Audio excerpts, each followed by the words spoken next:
This is the Conrad Alert. Civil defense information will be broadcast at 6:40. West of the Rockies, you're on the air. Hello. Y2K, how can we prepare? Stop a few of their machines and radios. Throw them into darkness for a few hours. We are fighting for our lives. My family must survive. Over 5 years, 1,000 gallons of gas, air filtration, water filtration.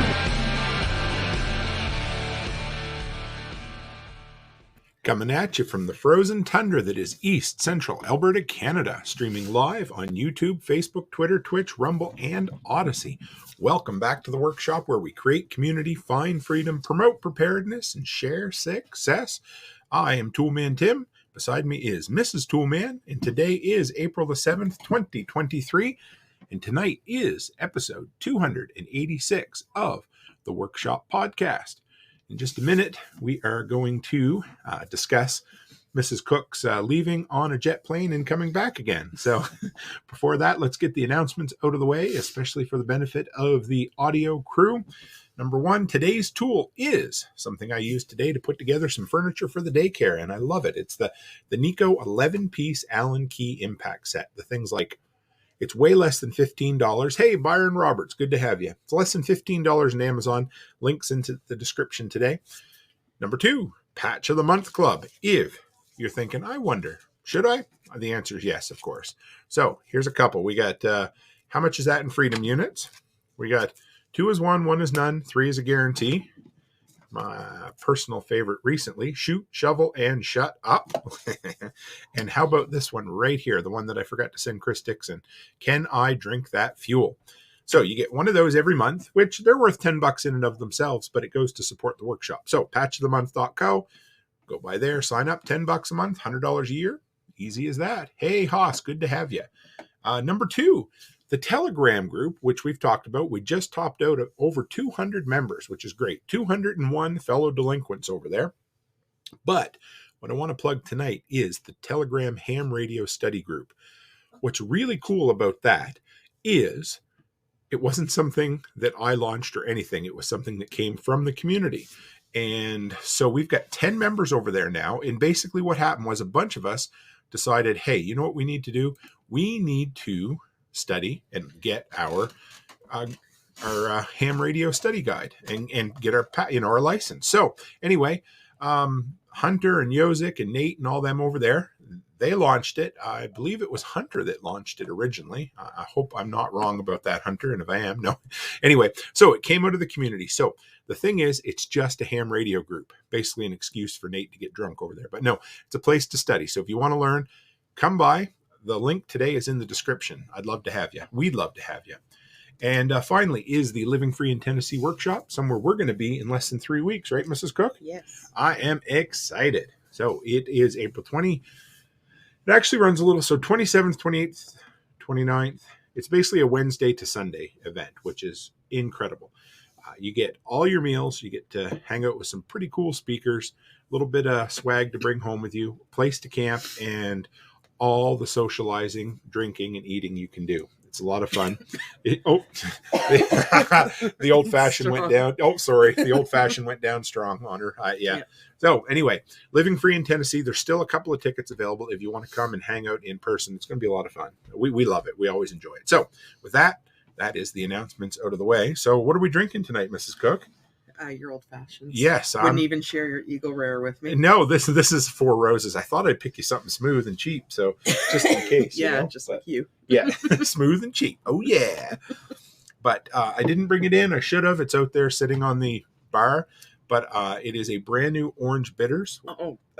Too much? It's too much. Oh, I'm sorry, Mrs. Cook. Yeah. I next one I'll have to make just a little lighter for you. Yeah, I don't think I can do that one. I apologize. Last time it was really good for you. Maybe I'll make it with one shot instead of two. So, yeah. So how was your trip? Haven't seen you. It was good. Yeah. It's probably one of the best trips I've ever been on. Well, it's good. I know I've asked you these questions, but I'm going to ask you again, like we've never talked about it. But so what? Let's see. I always, you know me. I mean, you know us. Whenever we go somewhere, it's the food, right? That's what we always look for. But what was the best thing you ate while you were there? Well, there was two places. Okay. The first one was, I can't remember the name of it. If you give me a second, I'll look it up. Sure.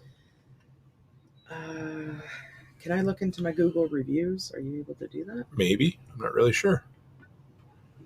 Try it and see. But anyway, it's, yeah. So the one thing, I don't want to spend too much time telling them what you've told me, but I know you'd mentioned how overall the food in Britain wasn't that good, was it? No. So well, even if you don't mention the place that you ate, what was the food you liked? Well, okay, I can't remember the name of the restaurant. I wanted to remember the name. Sure, we'll find it. It was a really good restaurant. It was in Paris. Okay. And it was down by. We had taken a taxi. Well, it's a whole shit story. Yeah. But it was down by a market. We wanted to do one of those outdoor markets. Sure. Yeah. And it was like this little tiny hole in the wall place, and it was it was Italian. Okay. So that's funny. But they had like pastas and pizzas and everything like that. And I got ricotta and spinach cannoli. How was it? It was probably the best cannoli I have ever had. So it was so good. And I did send you pictures. Yes. I sent pictures of everything. What you're saying is the best Italian food you've ever eaten was in France. I haven't been to Italy yet. Sure. So I don't know. That's okay. So, but how about England? England. Okay, took a little while, right? Took a little while, and actually we found this little restaurant. It's like, I feel like it's like right in my face. We found this little restaurant that was across from the hotel called Toby Carberry. Okay. And it was like they had a menu, but they had a buffet.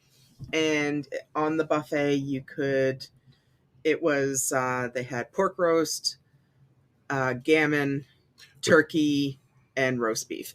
And it was honestly the turkey, it was just the turkey breasts. And I have never seen turkey breasts so big in my entire life. Was it a bit like Golden Corral? No. Okay, nowhere near as big. The food, okay. No, but the selection of food was kind of suppery food, right? It was, but it was only a little short buffet, and they had the 4 meats, and of course their specialty when you get the king size plate, you got bacon wrapped sausages, which were breakfast sausages wrapped in bacon, which is not my thing, but. Then they had Did they offer bacon wrapped bacon? No. Damn. Okay. But then they had stuffing, a couple of different vegetables. They had scalloped potatoes, the mashed potatoes were actually real potatoes, which was hard wonderful. To find at a restaurant. And then they had macaroni and cheese. They had huge, like massive Yorkshire puddings. Remember the picture I sent you there? If you guys have never had one of those. And then they had a selection of gravies. Okay. And but we ate there, actually. We got it as takeaway, and they delivered it to the room, and that was the first night, and we just absolutely fell in love with it. And then we realized how close it was, and then we ate there 2 more nights. So that was the best food. Hey, we got Darkwing Dave on there. Hey, Darkwing, how are you? So we did the best we could to prep you for traveling, and that's a trip. It was a big trip. Well, there were 7 of us. Yeah. So tell me about that. How was that as 7 women? 7 women. Honestly, it was good. Yeah. Like we had 2 rooms, and we split up between the 2 rooms. I was with our 3 girls, and then Amy was with our mother and her mother-in-law. And the balance worked out good, and everyone everyone got along, because like we were all there for the same purpose. We all wanted to have a great time. We all wanted to have fun.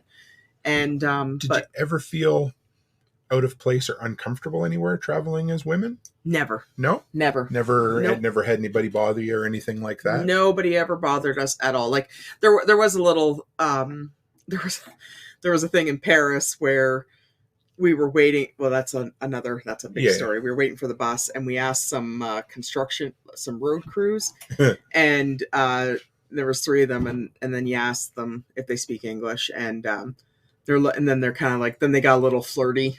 Yeah. And they're like, "Oh, American." I'm like, no, we're not American. We're Canadian. And then they get even a little bit more flirty with you. And then they kept coming over, and the one guy put a timer on his phone to time when the bus was coming for us, and he came over every 3 minutes to tell us the bus was coming and stuff. So, but it didn't make us uncomfortable. No, it was that's just fine. funny. Yeah, no, that's good. Yeah, traditional men talking to women, not anything. Well, talking to 7 women, sure. right? And, yeah. He was like, yeah. But it was But other than that, it was we had a good time, and I never felt like our safety was jeopardized at all, and I never felt that anybody was, but you're cautious too, though, sure. right? Like you always make sure you look over your shoulder and everything like that, but I never had that sense of dread ever. Because one thing when we travel places that you struggle with is situational awareness, right? Being aware, yes. Which is fine because I'm not great at it either. But, but Amy makes fun of me for it too, because she's just as bad. which is okay. But so something I don't think I even asked you about yet, baby. But so for the record, guys, when we've gone places, Vegas, the Hare Krishnas jump on Becky and put bracelets on her wrists. It's like a sucker on my forehead. When we landed in Tijuana, as soon as we got out of the cab, there was a lady there trying to put jewelry on her wrist. So you've gotten better. Yes. Did you have any instances like that in England at all? None whatsoever. But I think it's because I was more cautious because I had the girls with me. Sure. Yeah. That makes sense. Yeah. So and you I didn't have me with you. No. I had no instance whatsoever at all. Like even, no homeless people, nothing. What was the homeless like in England? Like there are some, but nothing Not like California. Not like California. Sure. Not in the least. No. Like you see them and stuff, but they're just as polite as normal people, right? But you mentioned the Indian restaurants and the foreign cuisines. They had like barkers out front, or like oh yes, the barkers. Oh, that I have never seen before. That was maybe Vegas. No, not even in Vegas. Not for restaurants. Oh, sure. No. Well, you'd mentioned about the Vegas guys giving out the cards to the strip like because clubs, they're right? obnoxious, right? Yeah. But no, every restaurant, even in Paris, every small hole in the wall restaurant has a barker that stands out front. Okay. And they stand there and they're like, come on in, have dinner, 25% off. Come on in, ladies. Every restaurant. But you look in the restaurants and they're full. So there's no but they're just trying to get more and more and more and more. Do you think it's a scam? No. You don't think they want to get you in there and then charge you extra? It's just no. No, they just want the business. And because the Italian place we went to in Paris had a barker. Okay. And we went in, and basically what they wanted in return is they wanted me to leave a Google review about how well I like the food. I can live with that. Yeah, I'm totally fine with that. Because at the end of the meal, the one guy came over and he goes, I see you have a phone. He goes, would you mind leaving us a review? Wow. Okay. And I'm like, yeah, absolutely. That was in France? And he spoke English? He was actually from Cuba. Cool. Yeah, okay. And his name was Jesus. Okay. Yeah, and so you went to France and met Jesus. Yeah, so he come over and of course he had a heavy accent. So I told him, I gave him my phone. I held my phone. I said, put your name in there. So he typed out his name, and then I continued saying that he was an awesome waiter and that the food was incredible, and that's all they wanted. And they never asked for anything else. And we tipped them like I always tip them. And but other than that, they were forthcoming and asking me if I could leave a review. Nice. Well, that's fair. And that was it. Yeah. What about, I think I know, but what'd you do with your passports when you were walking around? I kept them in my purse. Okay. Yeah. So you bought special purses or something this time? Yeah. The over the strap purses that you wear in the front. Over the shoulder tactical carrying pouch? Like a Merce. Yes. Okay. So like Tim's Merce. And it just goes over the shoulder, and it's in the front, and it has just a single zipper. Okay. And everything goes in the pocket. Didn't have a window for your passport? No. Did it? No. Okay. No. That's cool. So you felt fairly confident. Did your phone fit in that too? I carried my phone in my sweater. Okay. Or it was always in my hand. And you never had any close calls of losing your phone this time or anything? I almost left it in the bathroom. Did you? Okay. But the girls got it. Oh, thank God. Okay. I have a bad habit and I almost left it at the duty-free store coming back when I was buying shortbread cookies. I left it on the counter. All right. But so I do have I have a bad habit of putting that down. Because you left your phone in the back of a taxi in Vegas. Yes. So, okay, cool. No, that's good. So at least you didn't actually leave it anywhere this time. No, I did not. That's okay. So before you left, we did quite a bit of prepping, at least the best we could. So we backed up your passports, your IDs, your credit cards. We put them in a password protected Google Drive. Yep. Because we figured the best thing we could do is if say you got robbed or you lost everything you had, you could at least go to the Canadian Embassy and say, here is a digital copy of all my stuff. It would help a little bit, right? Yeah. And so what else? So you went and got some local currency before you even left Canada, right? Yeah, we bought it at the bank. What did you find out? Or did you learn anything from doing it? Was it hard to get Great British pounds or euros? No. CIBC was great. I was going to tell you something I discovered. So we have AAA up here, which is, I know. Rachel says Becky's video. It's because she's prettier than me. It's because we got lights on. I'm on my good camera, you can but turn the light on. No, it's fine. You won't have light then, so okay. It's fine. Yeah. They come to see you anyway. So, so anyway, we have AAA up here, which is Alberta Automotive Association, just like the AAA in the States, American Automotive Situation, and they can get you foreign currency. Okay. And you can pick it up directly at the airport. Oh. Which is really cool. And it's supposedly a better rate than the bank rate. So, but the thing with that though, that's one more thing you have to leave to the last minute. Yeah, that you leave to the last minute. Whereas if you order it from the bank, it came in a couple days before. That way, I could sit there and count it 100 times to make sure I had the right amount. That's okay. And that way, I knew I was leaving with it. Right. Without panicking about making sure I get to that place at the airport that, what if they're closed, or what if somebody's not there, or what if I don't get there in time? I don't have to worry about that. Yeah. Honestly, I think if I was to do that, I think I would just keep doing it from the bank. Yeah, at least that's true. Yeah, because there's something to be said about having your preps in place days beforehand. Mm-hmm. And money's important because like once you get over into their country and you're exchanging, then you're at their mercy. That is true. All right. So, and you don't know, like if you go to a bank, but that's only if and that was the other thing in Paris too. Any of the banks that you walk, none of the banks have cash. That we walked. What do you mean they don't have cash? None of them have cash. Fuck off. No, I swear. So what do you mean? Well, there was a couple little banks. We went down like this little market street, and they had a couple little banks because I had $100 euros. Okay. And I used one of them at one of the vendors, and he kind of snarked a little because they don't like taking hundreds. Okay. So I wanted to go into the bank just to break it. Like I didn't want, and she's like, no cash. And then a big sign out the window says this bank has no cash. So what the fuck is it there for? I don't know. That's what I said to Amy. I was like, then why the hell is there even a bank here if you don't have cash? Wow. So I'm thinking maybe it's because they get robbed all the time. No, it's just they have no need for it. That blows me away. Yeah, so there's a look into 10 years, 5 to 10 years into our future, eh? Yeah, so they had no cash. Fortunately, when we got back to the hotel, I was able to break it at the hotel. Okay. So that's crazy. Wow.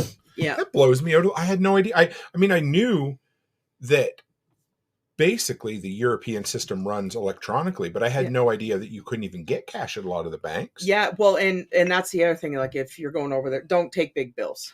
Okay, that's good to know. Just little bills. I found 50s were okay in the pounds. Okay. But a lot of the market vendors and the street vendors in Paris did not like anything over 20.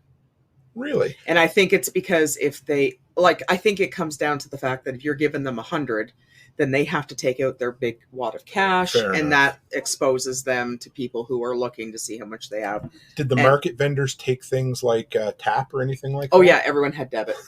So weird. Everyone had debit. Yeah, even the little market, like the vegetable stands. Yep. You could use your credit cards. Yeah. Okay. Yeah, everything was like, and some places even. Did you see any places that mentioned Bitcoin or crypto at all? Or I wasn't. I know you weren't looking. Yeah, no, that's okay. But there was even some there. gas stations that would not take cash. It was card only. So really, And I think, had no idea. but I think that was a security thing. Wow.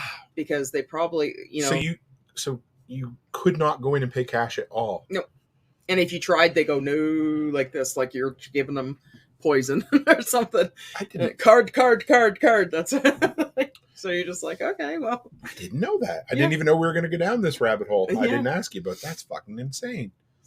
So the night before you guys flew out, you got all the women together in the hotel, and you took pictures of all of their IDs as well, right? I did, yes. And we also took, actually, Byron Roberts says pretty soon the homeless will be taking money electronically. I may be incorrect about this, but I think they already are in the Scandinavian countries. And actually, the homeless in England, France are quite snotty. Which is okay. You need to tell me what this means. So we were at a little market, and I gave each girl euros, and I gave them each a little bit of pounds.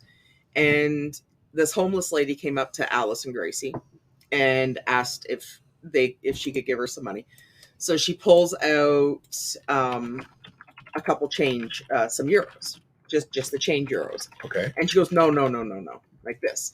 And Alice is like, what do you mean? She goes, I don't want change like this. And Alice is like, well, what do you want from me? She goes, at least 5 euros. Oh my God. so Alice is like, I can't give you 5 euros. I only have 25 euros. I only gave her $25. So, so the lady refused to take any coin. She wanted paper $5. She wanted 5 euros. And, so Gracie gave her a 5. And I can promise you I wouldn't have, but that's just me. But she stood there and argued with them because the change was not good enough. So I just did a quick Google search, guys. Back as far as 2015, homeless people were using Square to take payments on the street in San Francisco. It also happens in Sweden, Switzerland, and some of those other countries. So it is a thing. Holy shit, that's insane. Rachel said I just told somebody at work about it working like that in the UK and how long it is till it's like that here. Yep. Because you can look at Europe and they're maybe 5-10 years ahead of us, Not in their fashion. No, but I mean in that, right? But you know what though? No, actually England was a lot better than France. Really? When it came to taking cash. Okay. France was a lot more difficult with that. And I think it was honestly, I think maybe it's a security thing. Yeah. Like maybe. Oh, I understand how they play it off. Right? Yeah. Yeah. But that's what they're comfortable with now too, right? Mm-hmm. So. Yeah, but I couldn't believe but Alice had to come over and tell me. She goes, Mom, that lady wouldn't take my change. I'm like, oh my goodness. So it's like. So I screenshot the embassy addresses for you before we went. We looked up. And we actually did see the embassy in London. Okay, yes. Cool. Yeah, because I figured, and I told you this before, and for anybody who hasn't traveled, you probably know this, but if you don't, if you're out of country and something bad happens to you, go to the embassy if you can. That's not just a trope from the movies. It's a thing you can do. And they don't offer all the services people think they do, but they will offer you in any way you can. Now, they'll offer asylum. Yeah, if you need it, or if somebody passes away in your party, they'll help you get the body back. They'll help you find legal aid. They'll help you expedite lost papers quickly, that kind of thing. And in a full down societal collapse, they will they'll exfiltrate Canadian citizens. Yeah, so, the Canadian embassy is right down by the National Gallery, where we were going to go see the Ugly Duchess photo that we couldn't get in to see. Yes. So we've seen it. It's right on a corner like this, and you can see the flags on both sides. When you go on the website as well, it will tell you if there's any travel advisories. Mm-hmm. Because we did that with France, because 2 days before you went, we just happened to catch a news story about the protests. The protests in France. And you know what, though? The protests were not actually that bad. We actually had a protest go down the middle of the street, on our street by the hotel. Okay. And they're just carrying flags and hooting and hollering and stuff. But there was no violence that I witnessed. Scary how fast it could turn, though, right? Yeah, but and I don't want to be that guy, but most of the protesters because we were staying in a university area. So most of the protesters are between ages of 19 and 23. How did I know you were going to say that? Yeah. So in case you're wondering, they love you. Yeah. So apparently Becky's going to take over the workshop now because Rachel says that they love her. So yeah. Yeah. So they're between the ages of 18 and 23. And honestly, it's just because they're lazy Gen Zs and they don't want to work. And we talked to a couple cab drivers, and the cab drivers are like the one. He said he was going to follow you on YouTube. He's a great guy. His exact words were, "I'm in my 40s and I got these 20-year-olds telling me they don't want to work till they're 64 when they haven't even started working to begin with."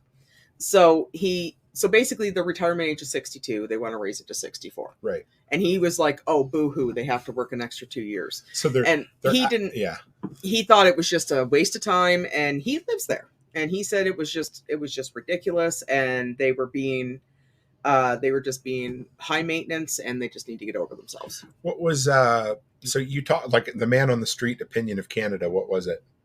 Like your taxi? What did they all think? That was the guy in the UK. Okay. And I told him. He asked if the first thing they always ask is if you're American. Sure. And we're just like, no, we're not. We're Canadian. And I said, no, I'm Canadian. He's like, oh man. He goes, that Trudeau is really effing up your country. You can say it. Yeah, really fucking up your country, isn't he? And I'm like, geez, how'd you know that? And he goes, I watch the news. He goes, man, oh man. He says, I could say some things, but it's probably going to be thrown in jail. And but he, so even over there, they can see how bad Trudeau is messing up Canada. So and that's pretty sad. Actually. That's a shame. So we looked at it ahead of time, and we weighed the risks, and you were okay with it. We were okay, but I talked to all the ladies, and how it went down is that if we got there and things were too shady or things were too out of sorts, we were just going to turn around and go back. Right.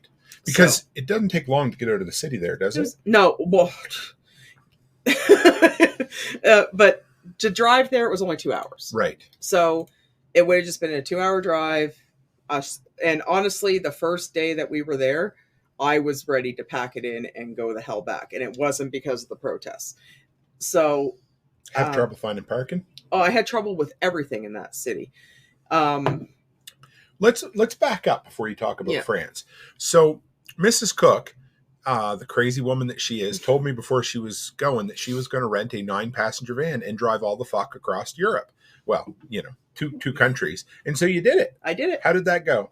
I had almost no problems. Leaving the parking lot at the rental place. Yeah. That scared you? It scared me. Well, because I'd never done it. Like, just so everyone knows, like, because we drive all the same in the States. You're sitting on the opposite side of the car, on the opposite side of the road, and the gear shifter is on the opposite side that it is. So it's on the door side? No, it's in the middle. Okay. But it's on your left side. It's not on your right side. Oh, sure. Yeah. Right, my bad. Yeah. So you're sitting on your right side, you're driving on the left side, and your gear shifter is on your left side. Ooh, that's why I said I think you would have a hard time with it. No, you didn't. You got an automatic though, not a standard, right? No, I did get an automatic. He asked me if I want automatic and standard, and I said, "Dude, I'm from Canada. Don't give me a standard, or we're gonna have some trouble." So he gave me the automatic, and but like leaving the parking lot, and of course that once I got comfortable, I was fine. But so you had it for a day, and then you drove. So then you took the tunnel, right? Yep. Which, for those who don't know, is the tunnel that goes under the English Channel. Yep. You used to be able to drive through it. You discovered you can't drive through it anymore. No, it's all train now. So how does it work? It's like a car train, right? It's a car train. It's a huge car train. Expensive as all get out. Like that is one thing you know. Oh yeah. So you so what you do is you wait in a line, and then they board you like they do at a ferry. Okay. But it's a single file in the train, and they have these big doors that close, and they enclose 5 or 6 cars in each section. So that way, if something was to happen, those doors contain the water, and you can go through the emergency exit, and they just drop that portion of the train. Oh. So it doesn't travel to the rest of the train. Okay. Yeah. Okay. Interesting. Yeah. So do you drive, I never asked you this, but do you drive the whole length of the train until you get to the next car? You keep driving until you can't drive anymore. Okay. Yeah. And then every 4 or 5 cars is the end of a car? The doors. Okay. Yeah. Yeah. Cool. And then so you have to turn your car off, turn your emergency brake on, and put your windows down. But you're not allowed to get out. Well, they say that. Okay. But on the way back, there was this family, and they had 3 kids, and they were running around the cars in the train. And I'm thinking, I thought you weren't supposed to get out in this. And they're like 4 and 5 years old, and they're just booking it back and forth around these cars. And I'm like, that is so dangerous, right? Because it goes pretty fast. It goes really fast, but all it takes is one jolt. Yep. And somebody not to have their emergency brake on, and that kid's going to get squished between cars. Like, I don't know what they were thinking. So at least you didn't have to go through any roundabouts. Yeah. Yeah. So you mentioned there's no stop signs? there is absolutely no stop signs. I don't understand. What No do you mean by that? I mean, they are crazy bastards over there. They are absolutely insane. I did manage to find a yield sign in England, and I think I only seen 2 of them the whole time I was there. Okay. And it's a yield sign that says "Give way." That's what it says on it. So to what? No. give way to oncoming traffic. But yeah. most they do have stoplights, but they do not have stop signs. Okay. When we left England, we went through the tunnel. Okay. And we hit the highway in France, and we're like, oh well, this is. And that's the other thing too. France drives on our side. Right. Oh yeah. So there you go. I'm learning how to drive on the opposite side of the road. And then I get to France and I got to drive on the regular side, but I'm on the opposite side of the car. So that's a little bit of a pain in the ass. You're a pretty fucking incredible woman. But whatever. Anyway, so yes, but so we were driving along, and then we get to Paris, just on the outskirts, and of course the traffic, right? And at this point, I'm done. I'm tired. You guys made a stop, which you probably shouldn't. We shouldn't have. We stopped at Dover Castle because it was fucking almost midnight by the time. It was like 10 o'clock. And also, guys, England, they don't do their time change the same time as us. They do it at the traditional time before we switched in 2008. So you were an extra hour ahead. That really messed us up because when we went to France, they were an hour ahead. Right. And then when we came back to England, we had to change our clocks an hour ahead. So it's like it didn't make any sense at all. How was parking in France? Well, when we got to Paris, they had a garbage strike. So as soon as you get to the outskirts of Paris, it's all you can smell, and it stunk. Like it was like this sour fruit mixed with baby shit diapers, and like it was just like this. It was just and the piles of garbage. Some of them were like, without over exaggerating, they were probably like 15 feet high, and wow. And people would just would throw them. They were on like boulevards or right out like in apartment buildings. Yeah, who didn't have dumpsters. They would just throw. You could see people throwing them off their balcony. It's like middle fucking ages in Europe. Oh, it was awful. Yeah, the only thing missing was the shit bucket. They're dumping the water. But you want the Black Death because that's how we get the Black Death. I never saw any rats though. Okay, like I don't like rats, but it would have been cool to see one. Sure. It's like when you go to New York City, you have to see a rat. Never saw any rats, but it was about 9 o'clock. And we were tired, and of course everybody started getting cranky because I think we were still a little bit jet lagged. Sure. Right. Yeah. So we get there and we're just cruising along, and Amy's always my navigator, so she's got her GPS up and everything like that. And we're trying to find this street, and I think it was St. Gerard Street, and we're just moseying along, and the next thing you know, I'm stuck in that roundabout at the Arc de Triomphe. Yeah, the big one that the big one. The Tour de France ends their races on. Yeah. But to make it worse, the traffic was backed up beyond belief because they had just broke up a protest. So they had what do you call those barriers? cops everywhere, cars everywhere, people on motorcycles. And just to give you a vision, there was probably about 400 or 500 cars. And the Arc de Triomphe is here. Sure. And it's a big circle, and there's like 8 streets that feed it. Okay. So as I'm entering the roundabout, there's 3 more streets around me that are feeding with no stop signs, I'll add. And as the cars are feeding, they're going like this, and then you got people on bikes that are weaving in and out of the cars because they don't follow any rules whatsoever. So when you go like this, you've got a bike, and then you've got a car, and you got another car, and I told Amy and I did mention, I said, if one more person honked at me, I was going to snip their fuse because I don't know how they must have a honk manufacturer over there. I've never heard people honk their horns so much in my entire life. Their horns sound different than ours, don't they? Oh, but they're so obnoxious, right?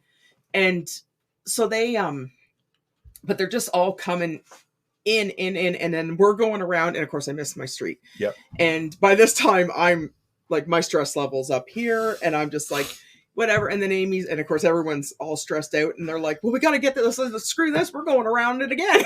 So I went around it again just to stress them out. Oh even more. My fuck, you're crazy. So, and then we found our road, and you could see the protesters, they were all there and everything like that. And then we get to the hotel, finally. Kind of. We get there, and I go in there, and he goes, oh, you can't park here. And I'm like, what do you mean we can't park here? It's a hotel, right? And he goes, oh, we don't have parking. So like, for the record, if you're booking a hotel, yes, find out if they have on-site parking. Find if they have on-site parking. So he said I could park on the road, but I had to move the car every 5 hours. Jesus Christ. So and of course I had to pay. Right. And I'm like, I don't mind paying. That's fine. But I'm not getting up every 5 hours to move the car. No. So he goes, but if you go just around the corner, there's underground parking. And I'm like, okay. So his just around the corner was 2 blocks. It was, because here's the thing, guys. I'm going to cut you off right quick. That night, Alice messaged me and said that was the night we were done. You guys were upset and very nervous because you were needing to park a long ways away. Yeah. So what's cool on all of our iPhones is we have our Find My iPhone where we can see where each other is. So it helped me the time that you lost your iPhone. Yep. I was able to watch the taxi driver and make sure he came back with their phone. I was also able to watch them where they were to make sure they were still heading toward the hotel. Not that I could do a whole hell of a lot, but I was able to give them directions as well. Yeah. And it made me feel better. But it was 11 o'clock at night. Yeah. And just people, of course, like I said, we were living in we were right by one of the universities. Yep. And like, we never had any problems with any of the people. No. They were totally fine. And so we get so we find the underground parking, and then this is how I tell that Amy's getting tired, because she almost gets me in a fist fight with a guy riding a bike because we're going to park, and the guy pulls out in front of us, and I almost hit him. And then Amy decides she's going to flip him off. And I'm like, oh, Jesus Christ, Amy. So she flips him off, and the guy starts hollering at us in French, and she flips him off again. And I'm thinking, okay, that's done and done. But the son of a bitch turns around like he's going to come back. And I'm just like, oh my God, I'm not in the mood for this. A really good reason to not get involved in road rage ever. No. And I never rode rage I know, once. because Yeah, because you're in their country. Right. You don't know what you're dealing with. You don't know who these people are. You don't even speak their language. So you just deal with it, right? So we went down to the underground parking, and as I'm going down, I'll let everyone know they do not have size restrictions. Height markers going into underground parking. So it's a weavy road. I'm driving a 9-passenger Ford Torino, I think it was called. I get up on the curb, and then I hear a huge scrape. And I'm just like, maybe it's just the tires. Maybe it's just the tires. Sure. Right? And then Amy gets out, and she sits on the window, and she goes, it's not the tires. And I'm like, oh, shit. So we better just rip this Band-Aid off. So I just floored it. And fuck! because I couldn't back up. Yep. So I ripped the Band-Aid off, and then and then it wasn't scraping, but as I drove, it would every cement block. And I'm like, oh my God. So another prepper tip, and this we knew ahead of time. So when Mrs. Cook told me that she was going to get to drive over there, get the extra I said, buy every fucking ounce of insurance you can get. Yes. And so the damage ended up being fairly significant. Yes, it was. And I have pictures. Yes. But I didn't post those on Facebook. No. So it was a 500-pound deductible that we had. No, 250 pounds. Oh, 200. Yeah, because you bought the better. Yeah. So 250-pound deductible, which is worth every penny when you're dealing with a charge on your credit card. Yeah. Of many thousands of dollars. Yes. So once I got the van parked, I looked at everyone and I said, we are not driving anymore in the city. Right. Anywhere we have to go, we are going to taxi it. So then we get out of the parking garage as we're leaving. The elevator wouldn't work. Oh. So we had to go up 4 flights of stairs carrying. Oh, fuck. Carrying all our, everyone brought at least 2 bags of luggage. Some 3. So we had 14 suitcases plus our carry-ons. And so we had to go up 4 flights of stairs. And then we had to walk 2 blocks to the hotel. By the time I got to the hotel, I was about nearly midnight. Yeah, I was about ready to take that guy and bounce him right off the desk. I was so mad. But you did okay. We did okay, but then we got to our room. The hotel was grossly misrepresented online. The rooms were so tiny, so small. I couldn't even move around in them. Showers, they don't have full shower doors. All their showers have just a half door. Okay. So basically, when you have a shower, if you turn the head the wrong way, the whole bathroom gets soaked. Okay. So that's another thing. Make sure your toilet paper's not near the shower at all. Even in London, it's just a half barrier. Half barrier, yeah. And so if the barrier's not shut, you get water everywhere. But so we ended up with a king-size bed and a single bed. Even though you booked 2 queens? No, even though I booked, it was supposed to be 2 singles and a double. Okay. Because Gracie and I were going to sleep on each a single. Right. And then the girls were going to share the double. So clarify on what you book, right? Yes. They don't have any queen beds over there. Okay. From what I understood. Doubles and kings. And singles. So, but the room was so small.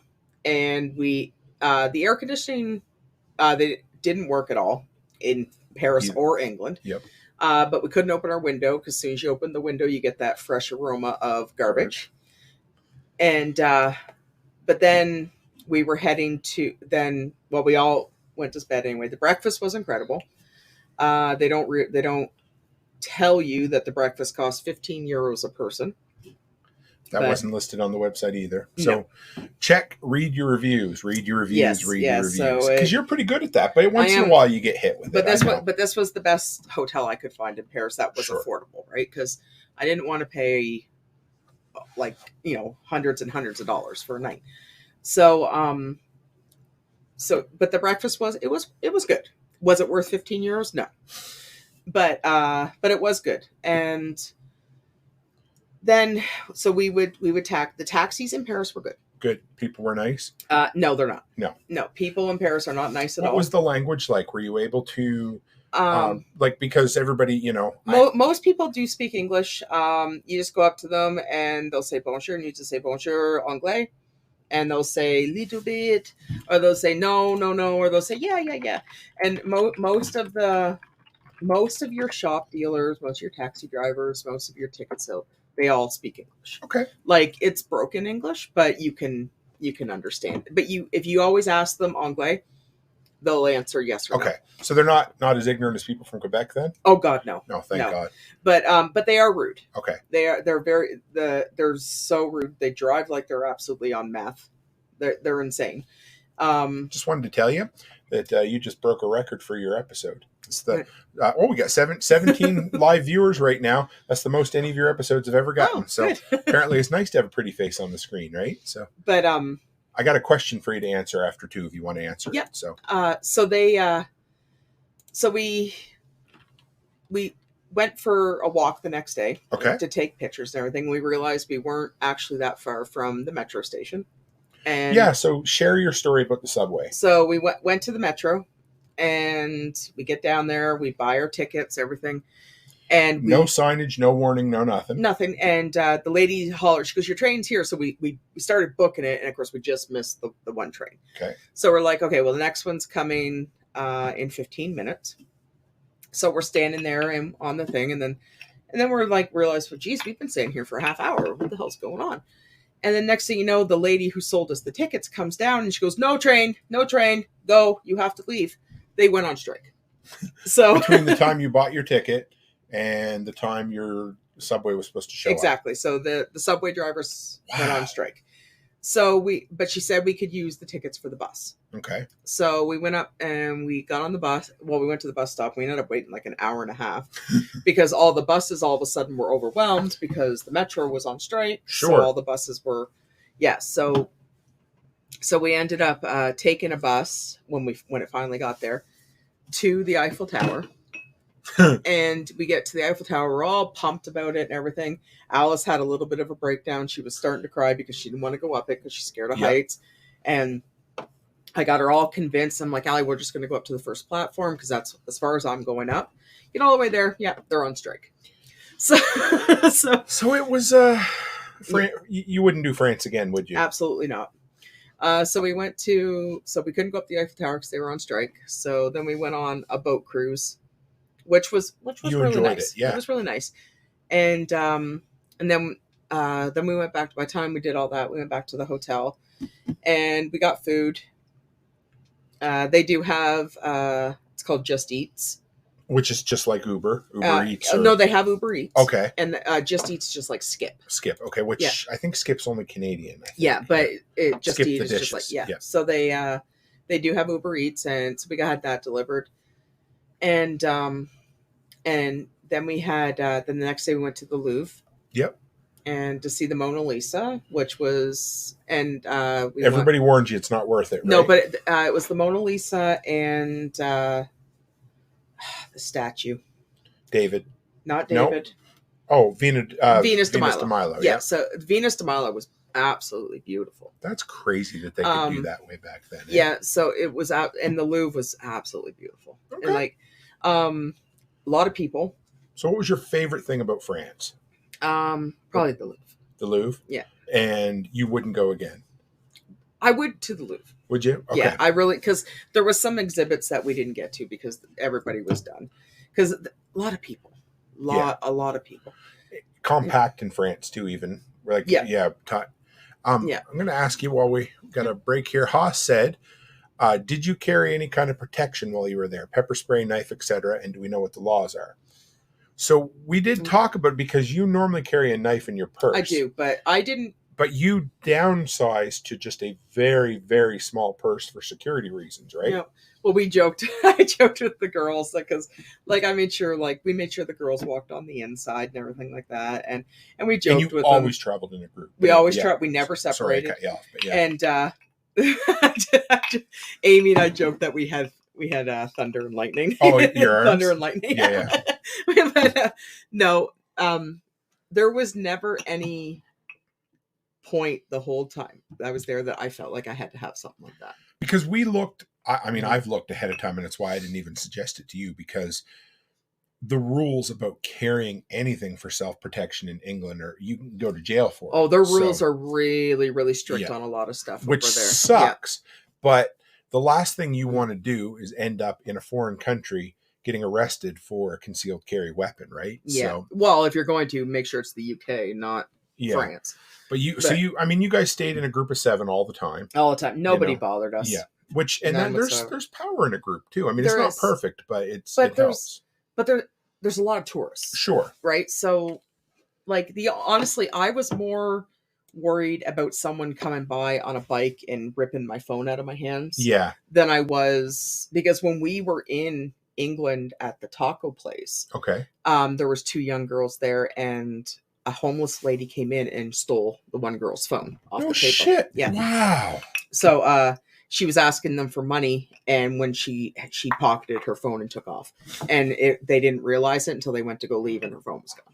That's good to know. I'm glad you didn't tell me that while you were there. So, but that was the only thing I was worried about. That's why I kept my phone in my opposite hand from the road. So you bought some power adapters before you went. Yes. Hopefully being able to handle the 220 plugs. What did you learn from that? You can only use them in France. Right. So for those who don't know, and I did not know this, England and France have different power systems. They're both 220, but you need different adapters. So the ones you bought were European, which covers basically everybody but the UK. But UK had normal plugs. So that's something I didn't know. Yeah. In the hotels, they had all 110 regular plug-in American outlets, right? Yep. Except for the hairdryer. The hairdryer had like this. It's a 220 plug. Yeah, a 3-prong plug. Bigger one. Yeah. But Charlotte took a little bit to figure it out. They're efficient. Yeah. They're really work. Yeah. So, I believe you, Martinson. That absolutely makes sense. So one thing we did to kind of negate some of that was I sent you with a metric shit ton of battery packs. Yes, and actually those came really in handy when we were visiting places, because when your iPhone, whether how new it is, if you're on camera for a long period of time, it just sucks your battery. And that way, so what was cool about that was you always had your USB that you could plug into those power banks. So you didn't have to use an adapter very often. No, but I had a USB plug-in in the van too. Oh, see? Yeah. So, you know what's cool about that? I don't think Ryan Buford, Prepper Dad, is listening tonight, but the USB is going to be the great equalizer as well. Because there's going to come a point when most of your travel, you're going to have that universal plug-in anywhere you go. Because everybody needs it, and that's what the phone has done for us, that's kind of cool. All right. Yeah, I never thought of that. But so you didn't need, so it was surprising that there were plugs around, hey? Oh, yeah. I didn't know there would be. Not as many as you want. Right. Like, because I found the kids were fighting over the plugs and stuff. But each room had 2. Right. Next time I might send with you guys one of those long adapters that have a bunch of different plugs in them. That would probably be helpful. Yeah. So if you guys follow Jack Spirko, one thing I heard him say years ago is once you fly business class or first class, you don't want to go back. Now, this is not, I don't know, whatever you want to call it, but here's the deal. When you are traveling long distance, so you guys flew premium going there, but you couldn't get premium seats coming back, right? No, and I was so disappointed. So why is that? Because flying WestJet in Canada, premium basically pays for itself. It does. Regardless if you're on a flight over 8 hours, they provide you a meal. Sure. So it's not like, I have to fly first class to have a meal. That's not the issue. We took a Dreamliner flight, which was overnight. We left at 10 p.m. and it was 8 hours overnight. So, with the premium seats, they go back further. They have a footrest. Even with economy though, they got pillows and blankets. We got pillows and blankets. But with the premium, on the side, you only have 2 seats. Yep. In the middle, you have 3 seats, and then on the side, you have 2 seats. So chances are you're gonna be with your family member, and but the seats they're more comfy, and even the distance between the seats is a lot more, so you don't have some obnoxious kid kicking the back of your seat. But you're able to sleep. That's one thing, because you're not cramped. You get more leg room. You get first check-in on the plane, but you get first unload for luggage on the other end. Yeah, and you're off the plane first. The plane first. You get a free extra checked bag, which is worth $80. You get a full meal, anything you want, and all the drinks you want. So plus snacks. They bring you snacks like it's constantly. But so it does cost more, but if you do it right, it can pay for itself. Yeah, and also stack points, right? Yes. But coming back, premium was booked. Yeah. So we're just like, hey, you know what? We're just going to suck it up. We're going to fly economy. I I said it to everybody. I said, the next time we fly, I will never fly economy again. And if you have circulation issues, flying premium's worth it. It is. Yeah, absolutely. Or like if you need like compression socks, or you know, and I do have circulation issues, and I have to wear them. But with economy, and like, how do I say it nicely? Like with economy, you're gonna get more families. You get all the family. And it's harder to sleep. And it's harder to sleep. You had a kid that was beaten on the back. I had a kid beaten on the back. But then you get the super moms in the front with the babies, and they're throwing the babies up really, and they're being loud and obnoxious. And then you get the screaming toddler, and then you get the parents that are traveling with the 3 toddlers that won't sit in the seat, and they're running up and down the aisles. And like, don't get me wrong, like, I love kids, I do. But when I'm tired, and I've been on a plane for 8 hours, I'm about ready to stick my foot out, and I'm going to trip that kid running up and down the aisle. Here's the thing. Sleep is a prep. Yeah. So if you show up to a foreign country and you're not rested, you might do something really stupid that you didn't mean to do. Well, I was about ready to trip one of these kids because they just wouldn't stop. And of course, and the meals, like, they give you a meal, but it's friggin' not sucks. much. Yeah. It's like, it was so gross. So you packed a sound machine with you? I did. Did it work? Is it worth actually, having? we never even used our sound machine. Oh, no shit. Well, because Gracie sleeps with the TV on, which I was okay with. But when you and I traveled, the sound machine's incredible. Yeah, I love that white noise machine. We had 2. Amy had one in her room. Okay. And they used it all night. Okay. Yeah. And it's probably 3 inches tall and 5 inches in diameter. It's just a little round. circle. Yeah. And the thing is great. I mean, it saves you from having to carry a box fan, you know. What about your heavy duty luggage tags? Were they worth it? Those? Yes. Yeah. So they were like a silicone rubbery. Yeah. Yeah. And so they didn't get ripped off like the other ones. And they were a weird color, so you could notice them. Yeah. Your luggage got beat up a little bit? Not mine. Mom's did. Okay. Yeah, they cracked the shit out of her luggage. Just because it's good luggage doesn't mean they're not going to break it. Yeah. And they don't care. What about the pill pouches? You bought some pill pouches. Never used them. No. So. Well, I bought them because I wasn't sure it was going to be an issue traveling with all the bottles. Okay. Because I had all my pills. I had the girls' pills. I had Gracie's pills. But they never gave us any issue at all. Okay. So one thing we noticed, I mean, it's better to be prepared than not prepared, but whenever we take trips, and when you took a trip this time, there's always things that you buy or prep for that you didn't need, right? Yeah. And that happens, you know? One big thing that I thought, the air tags. Oh, yeah, they're useless for... They are absolutely useless when you are in because we got separated from Kathy at the Tower of London. Okay. And she had an air tag. Okay. And I brought it up, and it couldn't locate because you're in the Tower of London, and there's no. Yep. And so it just kept saying, "Oh, she's within 20 meters." And I'm going. We're walking around, and it couldn't locate her. It couldn't pinpoint her. Okay. All right. Yeah, but I think if we were out on a street, it probably would have been able to, but not in any of those type of scenarios. No. And you had one credit card that wouldn't work for you for a while. Yes. You had some troubles with credit cards in general, didn't you? Not all the time. The one credit card wouldn't work. I can't remember. Oh, it was because we had the limit capped for the day. Right. Yeah, but other than that, I just had to call. So, you lost my mind. Yeah. There's Bert Bishop right now.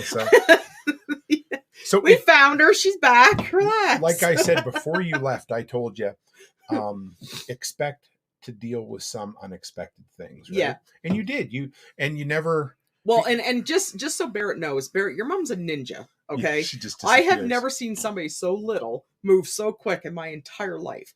That woman would be in front of us, and then next thing you know, she's like, poof. I'm like, where did Kathy go? And it's like, she's so quick. I would say the bigger problem you had was the phones. The phones, yes. Talk about the phones a little bit, because it was bad. No, it's just at first it was. Bell's always a pain in my ass. Oh, they travel, fucking right? suck. But yes. But and even coming back, I had to call them because they had like $300 worth of pay per use. Even though we had the thing. Yeah. Hey, Chuck Peoples, good to have you. Yeah, but no, dialing. Right. Yeah. So call your credit card company before you travel. You can call 1-800 call your numbers. Yes, but I mean, call them ahead of time to let them know, even though they say you don't have to. Mm-hmm. Call your telecom company ahead of time and say, find out what they're going to charge you, because they're going to charge you through the nuts if you don't get a plan. Yep. And then do a little research on how to dial those numbers when you're there. Yeah. But it wasn't, so we thought that was the problem, right? Yeah. No, it was just because I didn't have international calling on even though you signed up for it before you left. Well, just so everyone knows, even though on my phone, I got a text message from Bell that says, "Welcome to France. We hope you enjoy our Roam Better package." But yet, it told me I had no international calling, but it knew I was in France. This is the same company that we dealt with for me. So it might be worth looking at switching as we gradually come through, think we'll probably end up going to TELUS eventually. And it's the same as the iPhone rule. So we have 5 lines in our family, all with Bell. The problem is they all expire at different times. Yeah. So it's just fucking easier to keep them. And it's the same with iPhones. We all interact with iMessage. So for us, it's always just been easier to stick with it, right? So I'm just going to grab that pop over there. So the numbers, you need to know the country codes, but that's something people can look up, right? Yeah. What did we have? So we talked about driving phones. Communicating was pretty good. Currencies we talked about a little bit. What about jet lag?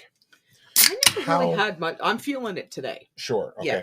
Because this will be night 3. You've been home. Yeah. But no, jet lag, honestly, like it was really, really weird. We left London at 1:55 in the afternoon. Yeah. And then we showed up in Calgary at 3:30 in the afternoon. Yeah. Which was really weird. When we got in, none of us slept on the plane because we figured, okay, we're going to stay awake. And then when we as long as you make up your mind, like, because we stayed awake, and then around 7:30, 8 o'clock that on Alberta time, we were able to fall asleep. But so fight it if you can. And going there, I was able to sleep for 4 hours on the plane. Sure. And then by that night time, it got me into their time. Right. Because by the time we got to the hotel and everything, it was like 4 p.m. And then we stayed up for a little bit, and then we went to bed. And you so plan for jet lag. Yeah. Have a plan for jet lag, and then kind of deal with it, right? almost 9 hours. So it was 8 hours going there and 9 coming back, right? It was 8 hours and 20 minutes there, and then it was 8 hours and 40 minutes coming back. Okay. So almost 9 hours. Yeah. Any turbulence? No, the Dreamliner planes are incredible. So I checked out. So there's a flight tracker website, because I always worry about you. So I checked on it to see how they were doing. They were going 940. Was it 940 miles or kilometers an hour? I can't. It must have been kilometers. I think anyway. Kilometers, yeah. 940 kilometers an hour, and you guys were at 40,000 feet. Yeah, which was insane. So yeah. Barrett said only a half hour back. Yeah, it wasn't a half hour, Barrett. We were sitting in an economy. I thought I was going to die.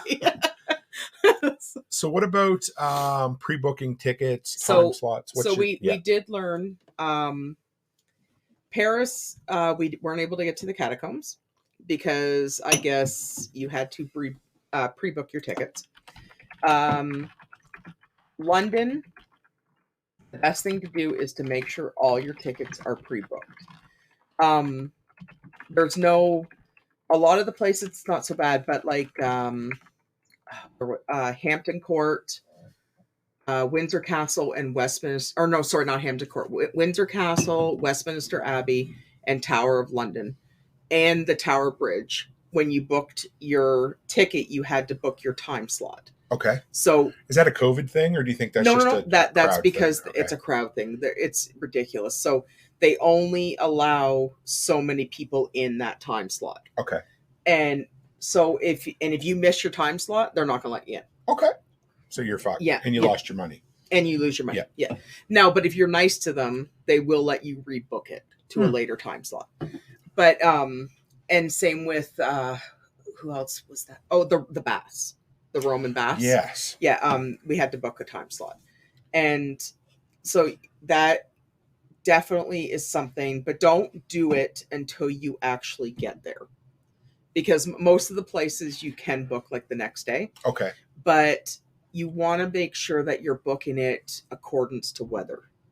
Good point. Because like because we did like one of the days that we went, it was sprinkling a little bit, then it started pouring piss and rain. But then we booked the Victoria and Albert Museum and the National Gallery, so we were inside, right? But like I would have been so mad booking Hampton Court in the rain, because a lot of it, because you want to be able to do the gardens and everything, you don't want to be out in the pouring rain.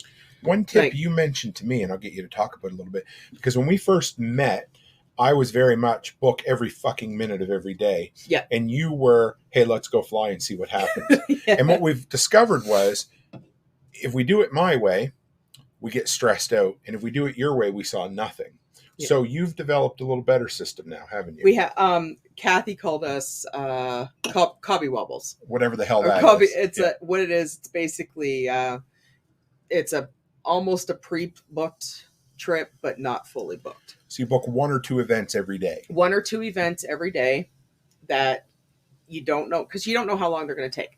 So you don't want to book 15 things and then the one thing take 8 hours, right? Sure. So what we did was we planned it where we booked 2 things a day. Okay. And then we averaged it out where, like, well, the Victoria and Albert Museum we only spent an hour in there. Okay. And then the National Gallery, we couldn't even get close to because of the traffic and the construction. So we forego those tickets. And then, but then we went to, the Tower Bridge and the Parliament, and then went and seen Big Ben and everything. So then we do that, and then at the rest of the day we're just like, oh, okay, well, here it is, it's only noon, what do you want to do? And then we find something else to do.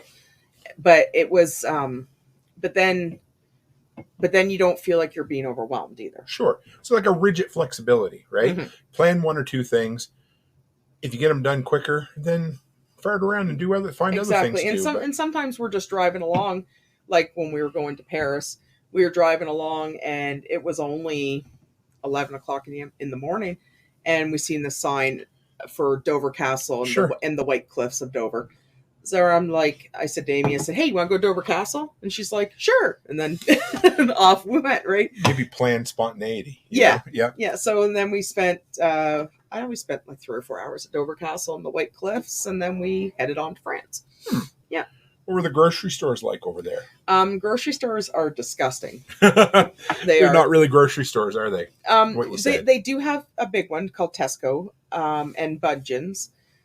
We didn't go into the big ones. Okay. But the little, what would you call them? Like little offshoots? Yeah, they'd be like bodegos in the state, or in New York City or whatever. Yeah, so they have a Tesco Express, and they have a Bungeon Express, which are linked to gas stations. Okay. So the Tesco is at the Esso and the Budgeons is at the Shell. And it's like a little tiny grocery store, but it has everything. Like, it's got your bread, milk, eggs, yogurt, cheese. It's got everything, but it's so filthy, and they don't refrigerate their eggs. None of their eggs are refrigerated. But it's because they're not washed, so it's totally safe. Yeah. So, and their produce isn't the greatest in England. A lot of the stuff went rotten on you. Yeah, Paris was really nice. Their produce was wonderful, and like their markets were beautiful, and of course the kids had to get the baguettes, and I brought Tim home a whole bunch of cheese, which he never ate any of it because he doesn't like it. Not that I didn't eat it. I ate every piece. I ate a bite of every piece. Yeah, we're bringing it all down to LFTN. Are we? Okay. Yeah, we'll bring it all down. It's all Paris cheese. All right. So and I brought you home some of the sausage. I haven't had that yet. Yeah. Shelf stable sausage, which is really cool. But London, the grocery stores, they're just dirty, and the prices aren't. Condiments were different, eh? Yeah. They had milk in a little tube. You cannot find ranch anywhere. No ketchup either, right? They had ketchup. Yeah. But ranch was very, very hard to find. But Caesar, they had Caesar everywhere. They had lots of Caesar. They don't. The Subway over there doesn't have mustard, which is rude.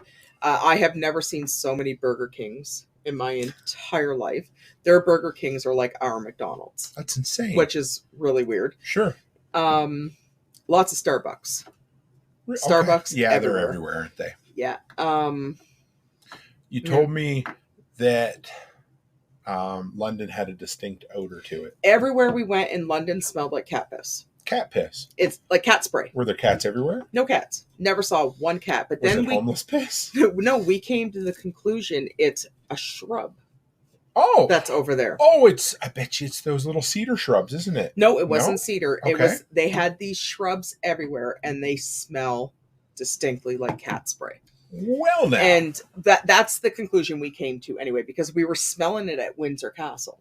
Okay. We were walking up, and they have beautiful. And of course, just so anyone, Windsor Castle is basically where Charles and Camilla, like they do live there. Mm-hmm. When they're not, they live at Windsor Castle when they're not at Buckingham. And sometimes William and Kate are there as well. Right. So the gardens are kept pristine. Like it looks like the grass, looks like the grass is about this thick, and it looks like a green carpet. Everything is robotic. They have robotic lawn cutters that go Are you out. serious? Oh yeah, they had a big sign that said robotic cutter on duty.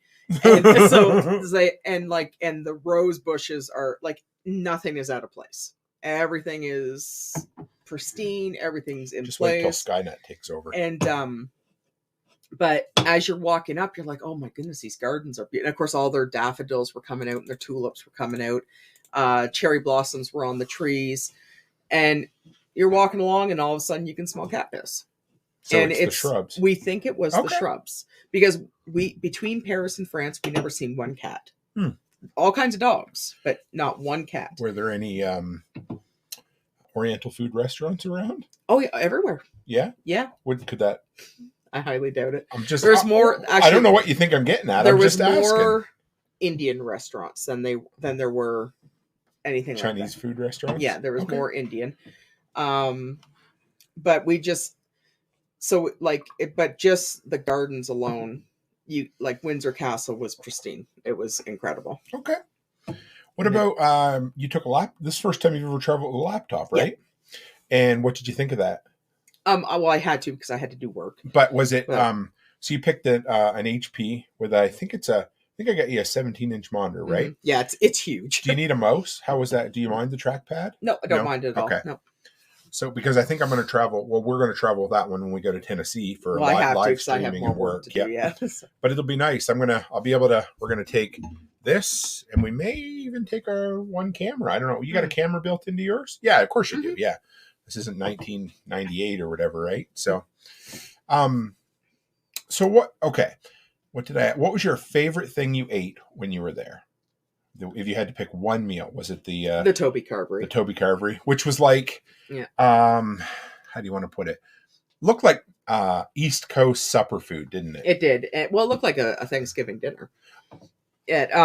One place I was disappointed with was by Windsor Castle. We went to a pub.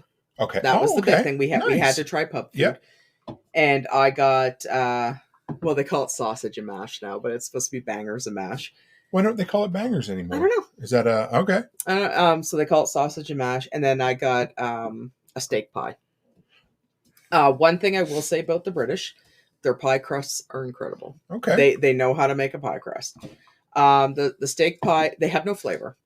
No flavor in anything. It wasn't a Sweeney Todd pie, was it? No. Okay. And Karen asked me if it was a kidney and steak pie, but it was just steak. Fair enough. Yeah. But never eaten kidney. The sausage and mash was so disappointing. Was it bland?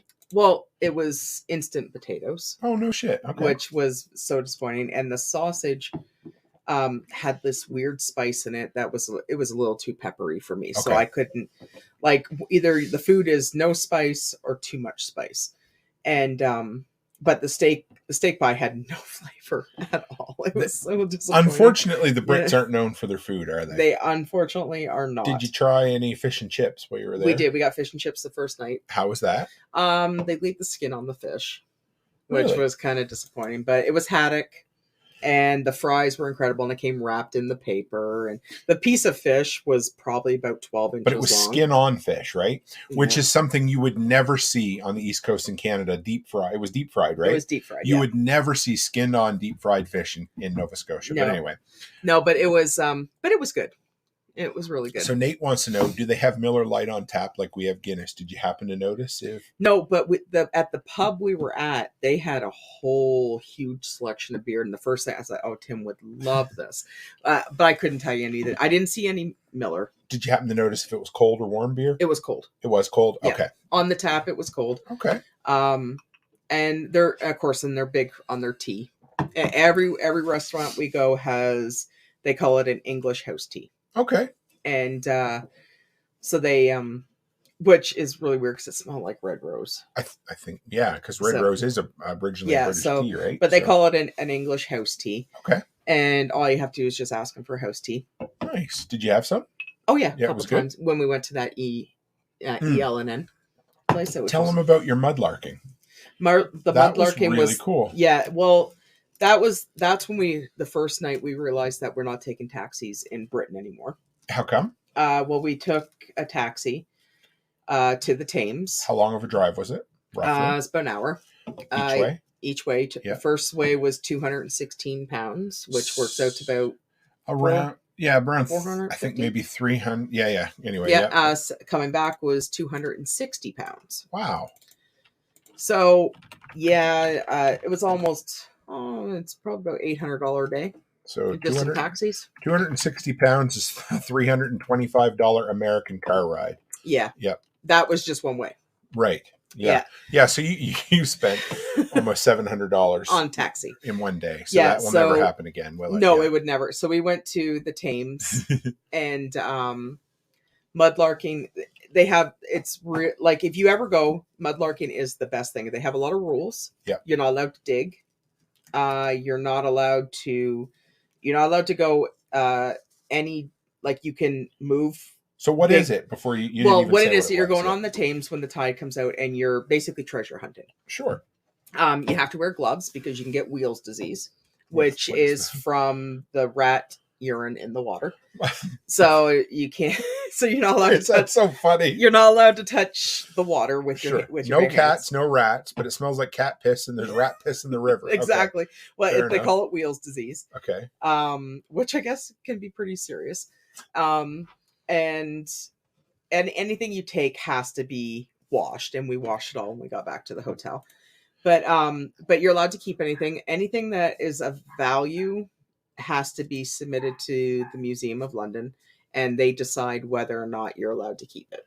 They pay you for it, though, do they? They do pay you for it. But I don't know how it would work with the mudlark. I don't know if the guy with the license, because you have to have a license to mudlark. Right. If you move a big rock, you are allowed to move it to the side, but you have to move it back. Oh, because you might kill the turtles, right? No, it has something to do with wrecking the shoreline. Okay. So you're not allowed to dig. You're not allowed to dig any holes. In order to mudlark where you're allowed to dig, you have to have a license for 2 years, and then you have to reapply for another license. Crazy. Where you're allowed to dig up to 6 inches or something. So so we went for an hour and a half, and we found some pretty cool stuff. Like we found some pottery from the 1500s. With people's fingerprints in it from the 1500s. From the 1500s. We found, I found a piece of a Georgian plate from the 1600s. We found some ship nails and everything like that. But every time you go, you always find something. Yeah, because you're on their Facebook page, and somebody found a gold coin or whatever. A gold coin, yeah. So you find something every time you go. So would you go to England again? Absolutely. Are we going to go, you and I? Absolutely. Okay. Yeah. I would like to go. I mean, so this is going to sound foolish. I did not think I could ever be so happy for someone else experiencing something. It was awesome. I loved watching everything you did and hearing from you and I told her before she left, I said, "Hun, don't fucking feel like you got to text me every night or I had FaceTime to. I was so excited when we went to, Westminster Abbey. That's always been the dream of mine. Yeah, I always had to go there. Westminster Abbey, we got to see. I was able to see Elizabeth I's Yes. Sarcophagus there. And that was Henry VIII's daughter, right? That was Henry VIII and Anne Boleyn's daughter. Right. And then, and of course, they had Elizabeth II in there, and we were able to see her, and she was being guarded. And then in Windsor Castle, we got to go to we went to St. George's Chapel, okay, where Henry VIII is. Sure. And of course, he's been a history. I guess you could say I know everything about him. So it's like, and I've studied Henry VIII since I was like 13. So I had to see. So he's buried at St. George's Chapel. And it was so disappointing because you weren't allowed to take pictures, but I snuck pictures anyway. Yeah. And then Hampton Court is where Henry's main house was. That's where he stayed. Oh, that was the court. Sure. That was the Hampton Court. And we were able to see his portraits. And then when you go to the Tower of London, they have his armor. Okay. And cool. His armor was there. And so when we go next time, yep, what would you do different? Well, I'm definitely not staying at that hotel again. Sure, that's fine. From what we understood, we were staying in Slough, and Slough, actually, their crime rate is 98%, and it is the 9th worst place to ever live. Okay. So, but I guess it's because it's blue collar. Sure. And but we never seen any crime when we were there. Do you remember the Full Monty? Yeah. Yeah. Were they from Slough? I don't know, but I just think of blue collar or Brits. Oh, right? Yeah. No, so. They were, I thought they were Irish. No, they're Brit. Were they Brit? Yeah, they're Brit. Yeah, no. So Slough was, I would never.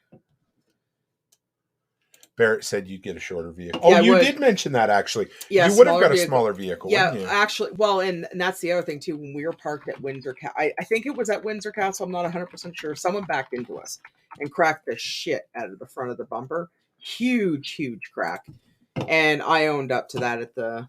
Yeah, I told you. Yeah. Just tell them, because whatever. You know? So I ended up paying the deductible, but I didn't hit anything. No. That made me feel good. Sure. I was like, no, someone hit me. And... But no, they cracked that bumper to shit. So they have to replace the whole bumper. I don't know. And they have CCTV everywhere. That is, which is cameras everywhere. Because he's like, well, was there CCTV? And I'm like, I don't friggin' know. I don't look around for it. They always call that. I know, it's weird. And the toilets. The toilets are, they don't flush very well. They don't flush very well at all. They have a really big water flow of water, but no pressure. You know? Well, and the front desk guy, that was the funniest story. We called him up and we said, listen, the toilet's clogged. There's too much paper in there. We just need a plunger. And he goes, okay, well, I'll be right there. So we're thinking he's going to bring us a plunger. And he comes in and he goes to the bathroom. He goes, oh, well, you've got too much paper in there. We're like, yeah, no shit, buddy. We just told you that. That's funny. And then he's like, and then he leaves.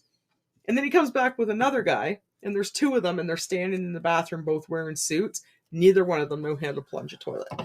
And so Gracie's standing there and she's like, give me the plunger. And the one guy's going like this. And the other guy's, no, you got to use your shoulders. You got to use your shoulders. So just neither one of them knew how to plunge a toilet.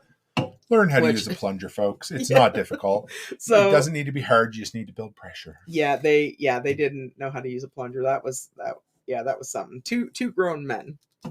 Yeah, just but Gracie almost gripped the plunger out of their hands and did it herself.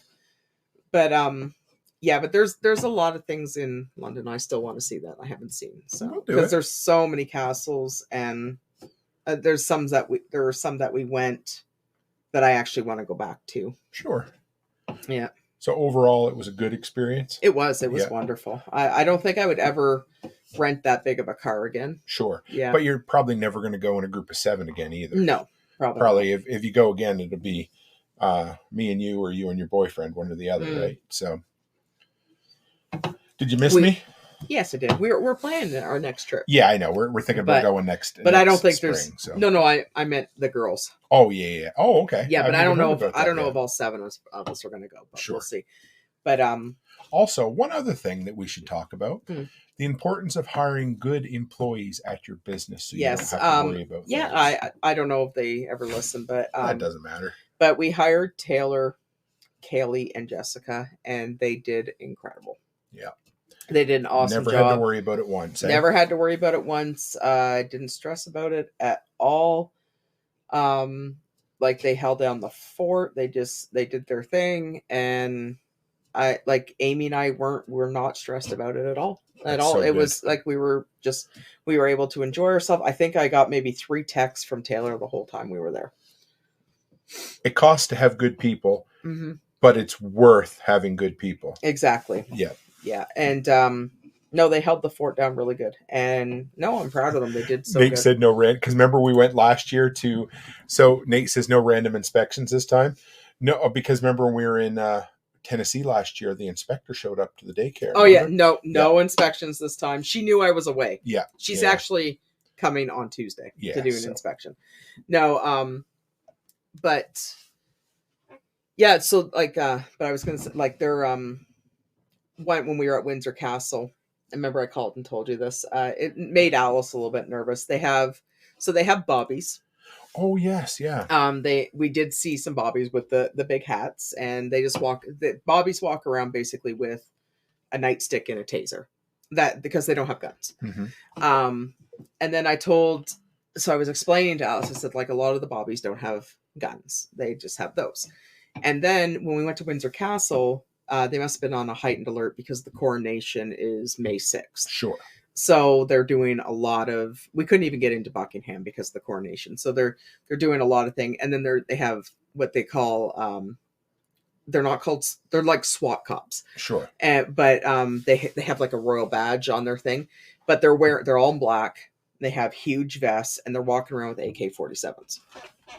So they were kind of scary. Yep. Yeah, and they're all big dudes too. They're right. Muscular, sure.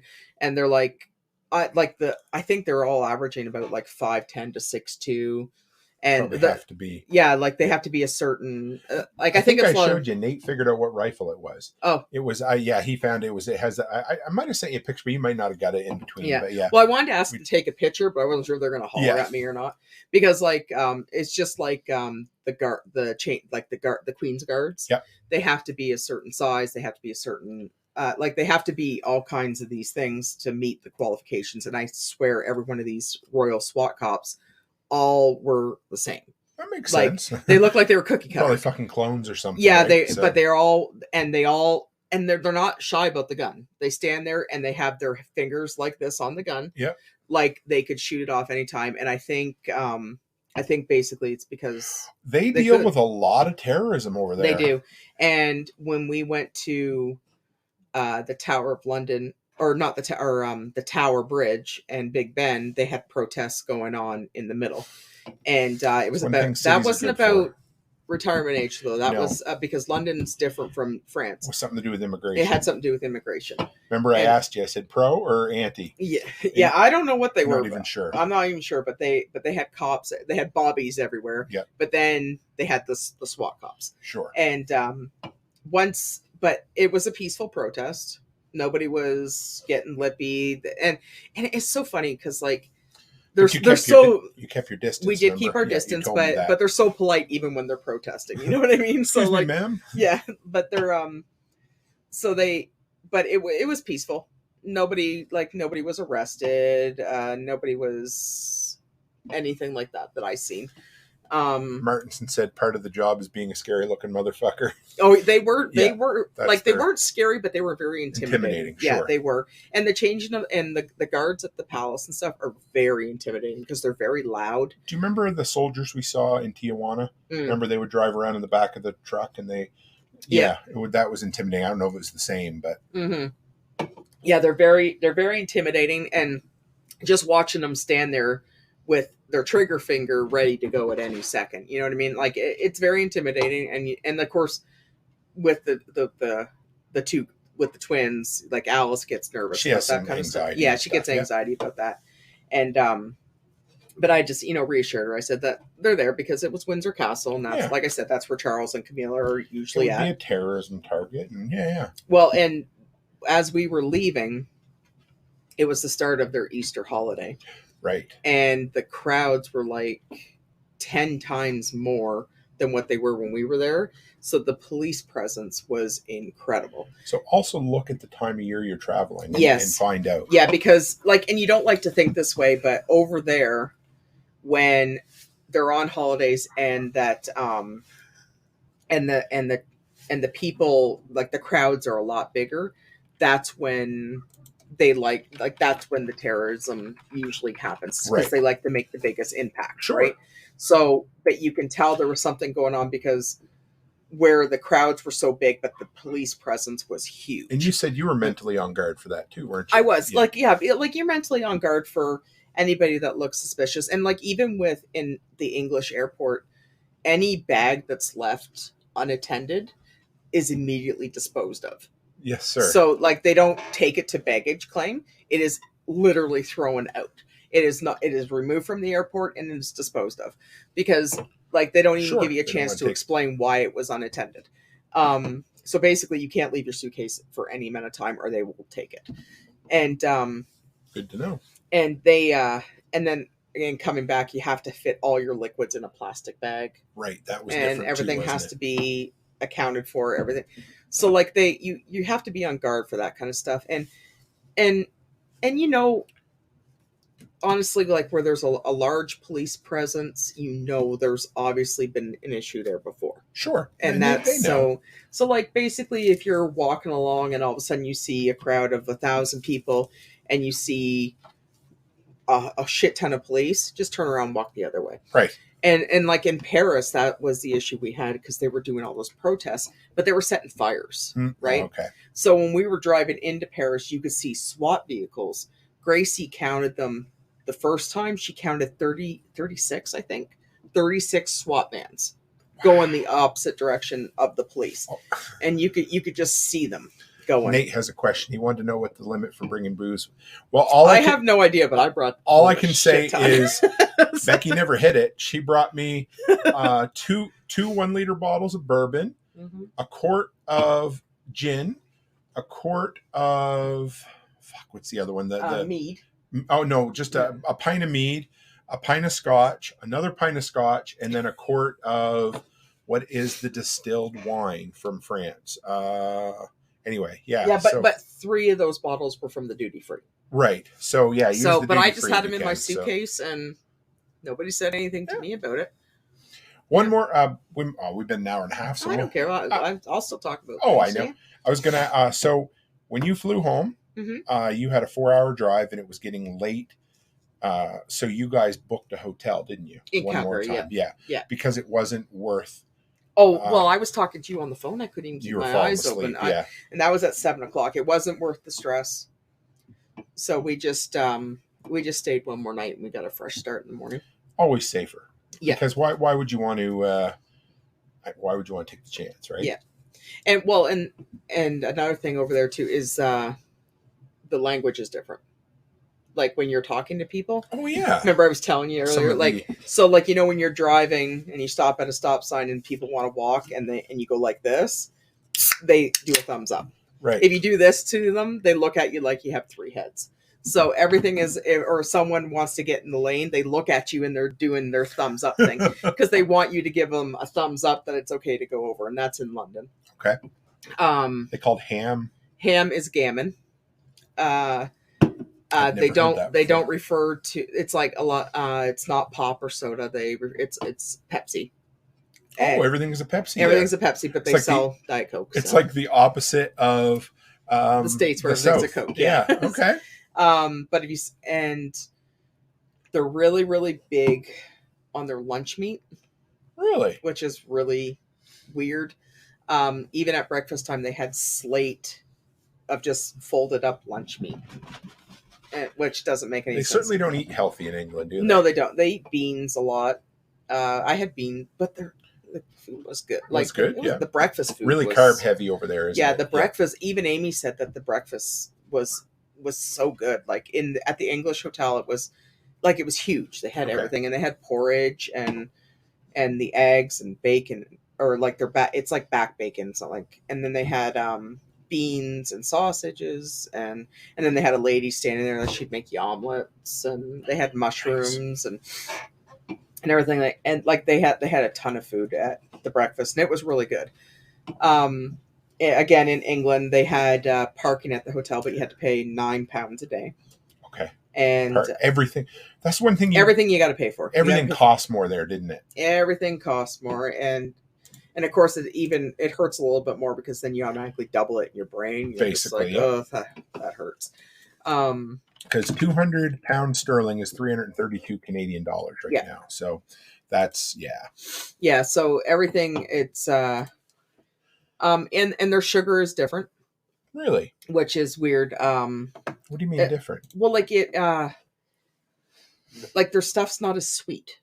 They just don't use as much of it, maybe. Yeah, or they use a different kind. Like their chocolate tastes different. Okay. Right? They use a lot of dark chocolate. But and a lot of them a lot of them take milk and sugar in their tea. Yes, they love sugar in their tea. Yeah. Like Nate says, it explains why their teeth are falling out. Says by the time they're legal to drink. Mm-hmm. Did you happen to notice what the drinking age was there in England? It's 18. And it really? Yeah. Okay. Yeah. Huh. So Darkwing Dave says an Irishman walks into a bar in Toronto and orders a drink. The bartender, noticing his accent, asks him, "What brings you to Canada?" The Irishman says, "Well, I was in a pub in Dublin and the coaster under my glass said, 'Drink Canada dry.' So I thought I'd give it a shot." That's a pretty damn good joke, Dave. I like that. Nate says dark chocolate's the best. Yeah, well, and Paris had and bakeries everywhere. Bakeries everywhere. Paris had really, really good baked goods. England, not their shortbread cookies were incredible. I brought shortbread. Yeah, cookies. I brought back a whole bunch. Brought back some chocolate. You brought back some Diet Pepsi Cherry, which was really good. Pepsi Max Cherry, which is I really good. Yeah. But they, like the shortbread cookies are really big over there. But Gracie says shortbread's the best. Yeah, Gracie loved it. Yeah, we were fighting over the shortbread. And we called them car cookies. Oh my god. Because we had the tins in the car and Amy was feeding me car cookies. But no, but I don't know, anywhere. Any other tips for people? Anything that you didn't cover tonight that you thought you... And if you think of 100 other things, start taking. Hey, Kathy Seeger's in there too. She says she loves shortbread cookies. Oh, they're so good. You can take notes, and we can do a part 2 of this episode down the road if you want. Yeah, no. Well, if you or send questions. I put a whole bunch of pictures on my Facebook. Yes. I think the best one was the Hampton. Yeah, don't drive in Paris. Yeah. Oh my God. Yeah, but I did good. Yeah, you did, baby. Good. I'm proud of you. I don't know many people, men or women, who are like, you know what? I'm going to rent a friggin' vehicle and drive across Europe. Like that I'm impressed, baby doll. Hey, your brother says, where? Oh, Brian wants to know where the bigger markers are. Tell him you'll text him. That's funny. I actually ordered you some today, Brian. So Aaron says, bummer about not going up the Eiffel Tower. That sucks. But Alice and I went up the Eiffel Tower in Las Vegas, so it's the same thing. Yeah, and and then we went to so just so everyone can see over there. They might not be. It's really hard to get that to focus here. Yeah, see if you can get it to focus. I don't think I can. Try your camera. Yeah, let's try here. Try yours. No, it's not going to focus. Well, that was the damage to the van. Yeah. On the roof. We can. I'll post it in the Telegram group. Yeah, no, but we when we went to the Eiffel Tower was a bummer, but with what was I saying? Think about it. I'll tell you guys a quick story. Aaron said the Eiffel Tower in Vegas is half the size, so they also have a Statue of Liberty in Las Vegas. And one time, many years ago, the United States Post was putting together stamps of landmarks in the U.S. They accidentally used a photo of the Statue of Liberty from Vegas on the stamp. Made it into production, made it across the country before anybody ever caught it. So that's pretty funny. Yeah, no, but we, driving in Paris, I don't recommend. It'd probably be a lot better with, I don't know, maybe during the day, it might have been a lot better because we did go it was nighttime. It was a bummer about the Eiffel Tower, but the the river ride made up for it because we got to see Notre Dame, and You rolled with the punches, didn't you? yeah, we did. And Notre Dame was the one that was in the fire there. Was that 2017 or 2018? Yeah. Yep. Yeah, we went down, and we were able to see, and they have, I think I read somewhere that it was going to take somewhere between 15 and 20 years to fix that or something. But they have actual apartments set up for the workers. That's kind of cool. Because they're kind of like living there. Because I think they have to like remodel it and stuff. You good for a sec if I run next door? Here, talk about Aaron's Arc de Triomphe there right quick. Oh, well, Aaron, I got stuck in the roundabout. I went around it twice. We were trying to get on the road to, but it had just ended a protest, and they had barricades up, and there was cops everywhere. So we like, and of course the protest was just ending, so we were able to drive into the roundup, like around, but we had to avoid all the vehicles that were coming off. And so we didn't get out. That was we found the street, and I told everybody we were going around it again. So we went around it twice, but it wasn't, there's no stop signs. So they don't stop going into the road, and they don't yield for you either. It's kind of like they just close their eyes and drive in front of you. But we took taxis the rest of the time, or we walked, or we took the bus in Paris. But driving back, we stopped at Vimy Ridge, which was really nice. It was nice being able to drive in there, but the weather was really nice. It was really windy. I posted some videos on my Facebook. You can hear the wind. Yeah, no, we took the train. We bought our tickets. We got down there, and we were waiting for the train, and we were told that they just went on strike, so we weren't able to take the metro anywhere. So we ended up waiting an hour and a half. Oh, you got Angus. Yep, he wanted to come in. So yeah, we ended up waiting an hour and a half for the bus, and then we taxied it. But there's roundabouts everywhere. Every time you get off a highway, you hit a roundabout, and it's usually like four or five exits. And again, they don't stop, they don't yield, they just cut you. So yeah, they just cut you right off and everything. So that you have to get used to that kind of crap. For those on the audio, I believe this is Angus's very first live appearance on the Workshop podcast. This is our only boy Chihuahua, and he is 4 months old, sniffing like crazy.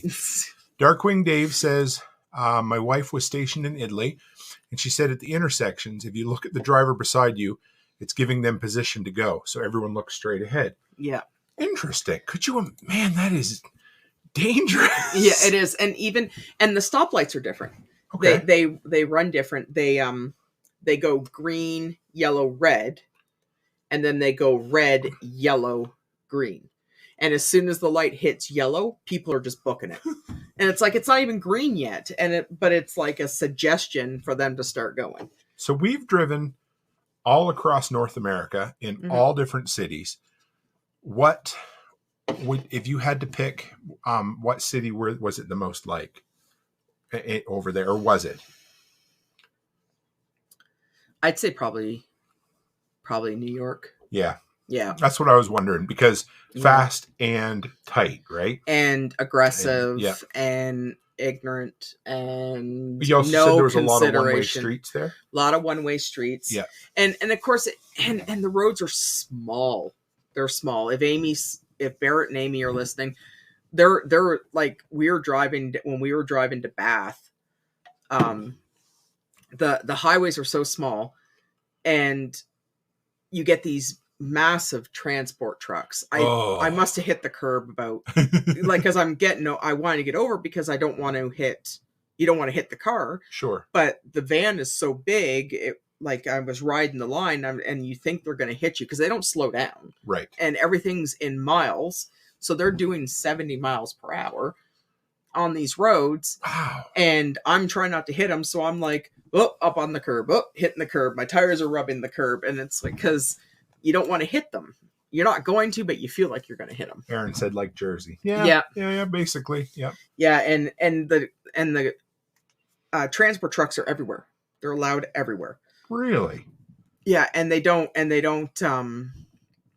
there was several times where I went down the wrong street and it was a dead end, so I had to like back up. So like full length transports, they're not shorter ones or Nope. anything? Oh my god. No, they're aggressive. They're aggressive drivers. But like you have to be what I think about when I was in London, probably about the 5th or 6th day, I started getting more aggressive with them because you have to cut them off. You'd adjust, I suppose. Yeah, you have to, because if you don't, they'll just walk all over you. And then you get a horn up your ass all the time. So, but like, even if you're at a stoplight and that light turns yellow, they're honking at you because you're not going. It's funny. Like, dude, you need to calm down, right? They're just, they're in a big rush to get somewhere all the time. And I don't know, like, they're so bad for that. So if you, if one or two places in England you didn't get to that you would have liked to have gone to? I wanted to go to Leeds Castle. Mm-hmm. And I would have liked to have gone. Well, we went to the Battle of Hastings. Okay. But it was closed, so we weren't able to get in there. Okay. Wasn't a ton to see because like the castle's pretty dilapidated. But I would have liked to have gone. Rachel says nobody wants a horn up their ass. No, and it's not just one little beep. It's like a, I've been known to have a horn up my ass on occasion, but that's another problem. But no, Leeds Castle and he wants over here. Come here, buddy. You said Scotland, perhaps? Scotland, yeah. If we go next April, we're going to go see Brother Jaggy, right? Yes, absolutely. Yeah. So hopefully, if he hears this in replay, Scotland, I want to go to. That would be nice. Yeah, and there's a couple places we did, and I want to go to. I want to do mudlarking. You do that again, would you? Yeah, but and then we looked into the metal detecting tour, which would have been, but there's. I would love that. Yeah, but I have I have a list of castles that I wanna go to. Hever Castle was one, and Leeds was the other one. Those are the two that we didn't get to.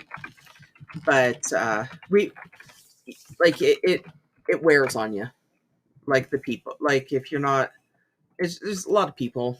A lot of traffic. Like when we were going to National Gallery, we're stuck in traffic for 2 hours. So, ooh. And then of course, and the weather, like I said, that one day we went. Oh yeah. How was the weather? We only had, I know Amy might correct me if I'm wrong. I think 3 days of rain it wasn't like, because it sprinkled almost every day, right? Not like pretty much, but the worst was when we took the girls shopping. Okay. We had went to the Victoria. It had rained all day, and then it kind of stopped. And then they wanted to go to Zara, and which is what? It's a clothing store. There is one in Edmonton now, but they wanted to go to Zara, so we took them there. And Charlotte picked out this beautiful pink tweed dress, and they put it in a paper. Put it in a paper bag, and then we went to this Kingdom of Sweets across the street. And just as we were leaving, it started downpouring. And of course, we were in the car park, and we had to walk. And we're walking, and poor Amy had on her jacket, and I think it was like a heavy wool jacket. And we had Gracie and I had sweaters on. Kathy was the only smart one that brought a raincoat, so she had a raincoat on. And I think Mom just had a jacket on. But by time we got from Knightsbridge, which was the shopping area, to the car park, we were soaked. And of course the bag from Zara melted the brown onto the pink dress that Charlotte had just bought. They returned it for you. They did return it for us, and we ordered her one in the mail, and she just got it yesterday. But it was so just like this big brown line from the dress. So any stores out there that think paper bags, like, you're just costing yourself money, because they had to refund me the money. But but Amy's coat was so heavy. Our shoes were soaked. Like when I got back to the hotel, my socks were soaked. You guys sweaters were soaked, hair was soaked, and it was, and like it just was downpouring. But that was the worst day. You went to Abbey Road and Jim Morrison's grave as well? We went to Jim Morrison's grave in France. Okay. And we went to Abbey Road in England. And then we went to Abbey. Oh, and we did Jack the Ripper tour. Oh yeah, that was cool. That was really good. I sent you the videos of it. Yeah. That was at night, right? That was they did it. It started at 7:30 at night, and it was an hour and a half. And one of Kathy's family members suggested it. Okay. So what it is, it's like you could tell it's like he kind of reminded me of like a stage actor. Yeah, you could tell. Yeah. When I listened to the videos, they take you on the tour, and he tells you, and like it was really cool. We get to this one area where Mary, I think it was Mary Kelly, his first victim or wherever, where her body was found. And then the townhouses across the street, he showed us, they go for about $3 million. Isn't that? And they weren't even that nice. They were not. Yeah. No, they're townhouses. They're like rows of houses. And he said one went a couple months ago for $6 million. Jesus. £6 million. So, but then he takes you on the tour and he shows you where their bodies were found, where the last victim, where she was killed in her apartment, where her apartment used to be. And then the bar that they used to drink at, which was called 10 Bells, which is still standing. And actually it's still an active bar. And he explained the history of the 10 Bells, which was related to the church across the street. And but he takes you all around there, and it was actually really cool. Like, that's neat. You and I have always both been really enthralled with serial killers. But then the guy had his theory. Well, they've never actually proven who it was, but his theory actually makes a lot of sense. The theory that he came up with was that it was the Queen's surgeon, Victoria's surgeon. Okay. So what had happened was the was it 4 or 5 women that he killed? Either way. But it was in the span between August and November. And what had happened was, their theory is that the young girl, the last victim, was the youngest one out of all of them. They were all friends. Really? Right? So the youngest one was actually a nanny to a woman who owned a bakery. And this woman was having an affair with Victoria's son and ended up having a baby with him, a little girl named Alice. Okay. And what had happened was they hired the last victim to be the nanny to the baby.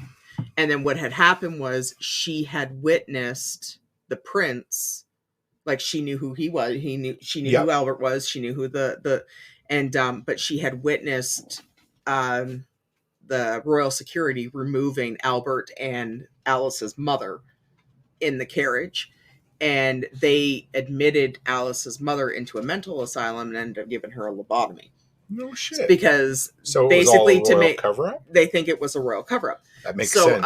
So what had happened was the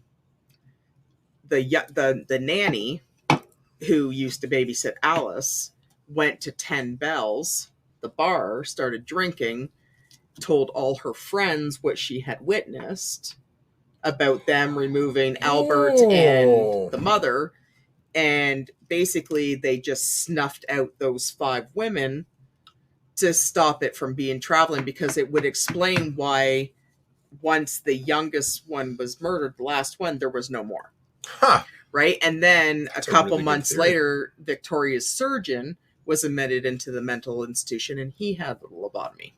So they were taught. If that doesn't reek of royal cover-up, exactly. I don't know so what that does. That was the theory, and actually, it does make a lot of sense. Yeah, it does. Because serial killers just don't stop after 5.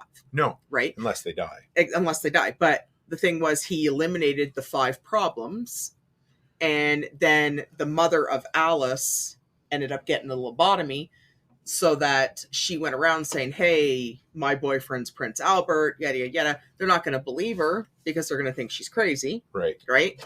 And then it came down to the guy who was doing the tour actually knew the great grandson was was actually was the grandson of Alice, Okay. the baby. And he had a great grandson that was the spitting image of Albert. That's cool. So it was actually pretty cool. And he had pictures and everything, and he had a picture of him and the great grandson. But it Nate wants to know if they could find that story anywhere. Well, I actually recorded some of it. Okay. But that was his theory.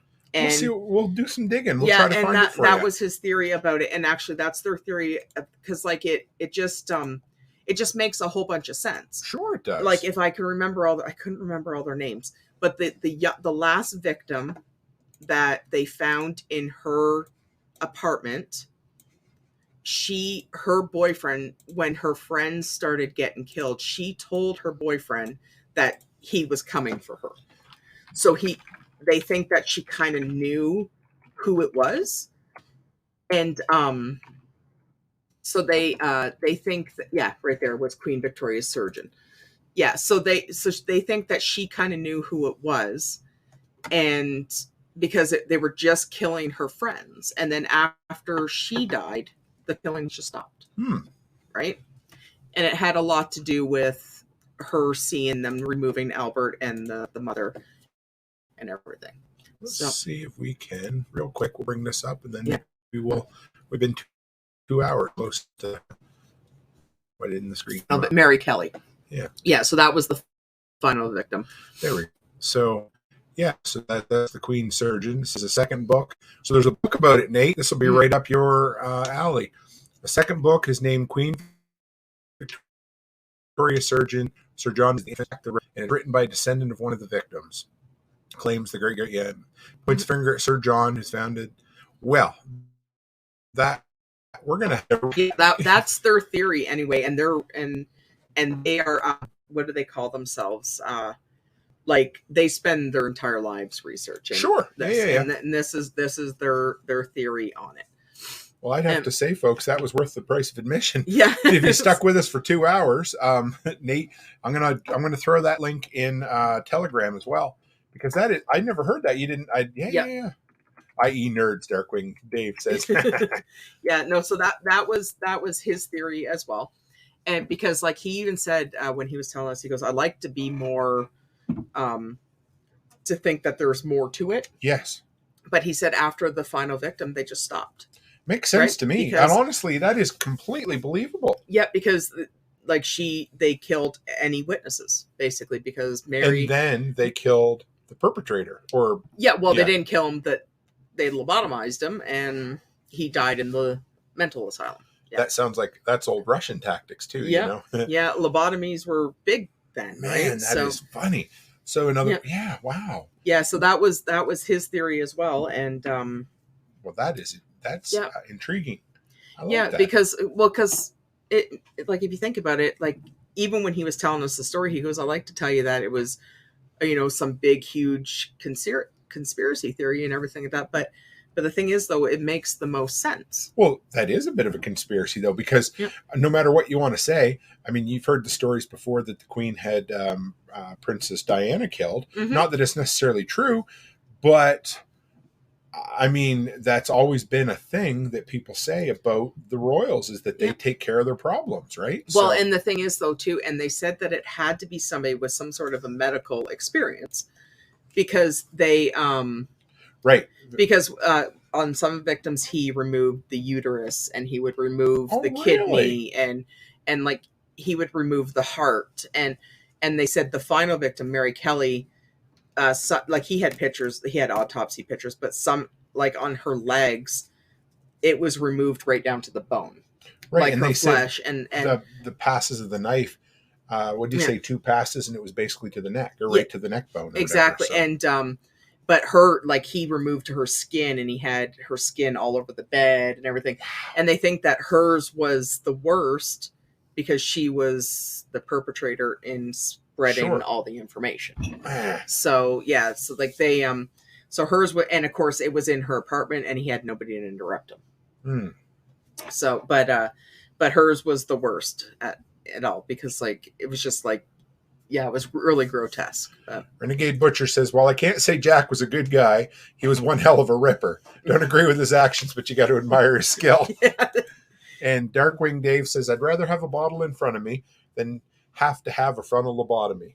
I like that. It's a good one. But it was their way of saying, oh, no, you're crazy, right? Like, we're not going to believe anything you say.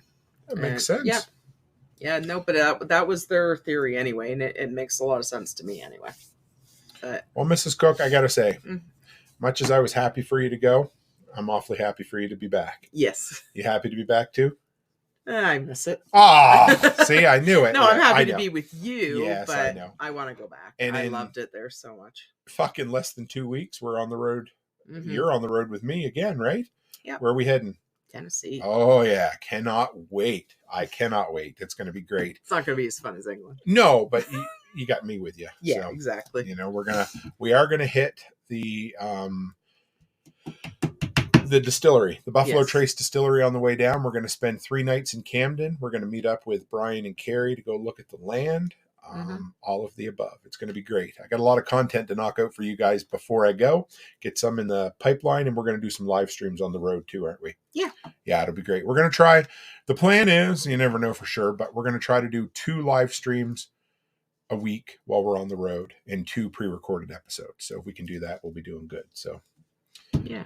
Well, Mrs. Cook, this was great. Yeah. I just sat here and listened to you. I loved it. She said, she goes, I could talk for another hour about it. I loved it. Thank you, baby. Yeah, I wish I could show my photos. I've got so many nice photos. Babe, you're in the Telegram group. Why don't you come in and you can share them in the Telegram group if you want to. So. Yeah, there's so many nice photos I got. Well, thank you, baby. Yeah. I love you. That's a good show.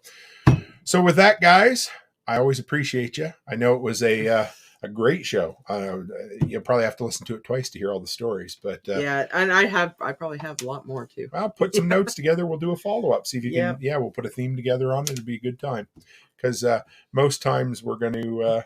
You're going to be on most Friday nights with me, so it'll be fun. We'll figure it out. I think next week we're going to do. Haven't told you this yet, but we're going to do our top 5 conspiracy films. So okay, yeah. Nate says, thanks for hanging out with us tonight, Mrs. Cook. And Renegade says we should use Brian's Starlink. I don't know if that's a good thing or a bad thing, but we'll see where we end up. So with that, folks, thanks for hanging in. You topped out at 19 live viewers tonight, Mrs. Cook. So nice. I guess a pretty face helps, doesn't it? So, well, I got interesting stories. That's very true. So you did, yeah. But thank you, folks. And as always, stay happy, stay healthy, and have a great week.